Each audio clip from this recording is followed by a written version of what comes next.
విషయాన్ని ఒక్కసారి చూసుకుంటాను కృష్ణ, రథాన్ని కొంచెం ముందుకు పోయి అన్నాడు. రథాన్ని కొంచెం మధ్యలోకి, ఉభయ పక్షాల మధ్యలోకి తీసుకొని వచ్చి నిలబెట్టాడు కృష్ణ పరమాత్మ. అలా చూశాడు అర్జునుడు.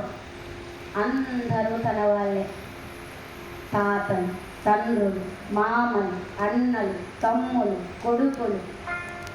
ఒక్కసారిగా మనసు విఫలమైపోయింది. ఎవరితో యుద్ధం చేయాలి?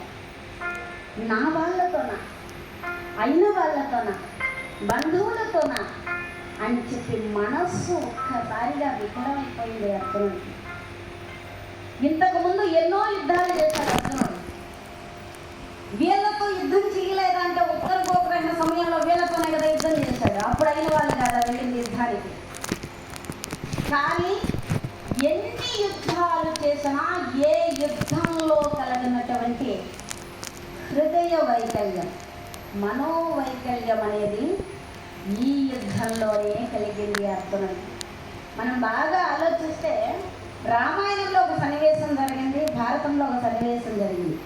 రామాయణంలో జరిగింది ఏమిటి అంటే, రామచంద్రమూర్తి వారిని కౌసల్యాదేవి కంటే కూడా ఎంతో ప్రేమగా చిన్ననాటి నుండి పెంచి పెద్ద చేసినటువంటి తల్లి కైకమ్మ ఒక్క క్షణం రామచంద్రమూర్తి వారిని చూడకుండా ఉండలేదు. తన కొడుకునైనా చూడకుండా ఉంటుంది. కానీ అంత ప్రేమ, అంత అభిమానం, అంత వాత్సల్యం రాముడంటే.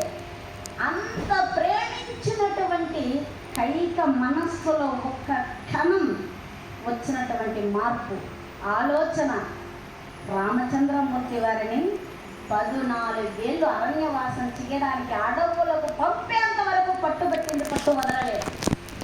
దాని కారణంగా రాక్షస సంహారం జరిగింది. రామావతారం ఎందుకు స్వామివారు ఆ అవతారాన్ని దాల్చారో, ఆ అవతార సాఫల్యత ఎందుకు జరిగింది? కైకమ్మ పట్టుబట్టడం వలన.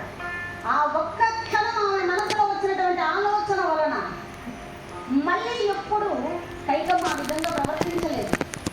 మళ్ళీ జీవితాంతం రామచంద్రమూర్తి వారిని అంతే ప్రేమతో చూసుకుంది. ఆ ఒక్కసారి, ఆ ఒక్క క్షణంలో ఆవిడలో వచ్చినటువంటి మార్పు రామచంద్రమూర్తి వారి 14 ఏళ్ల అరణ్యవాసం, రాక్షస సంహారం.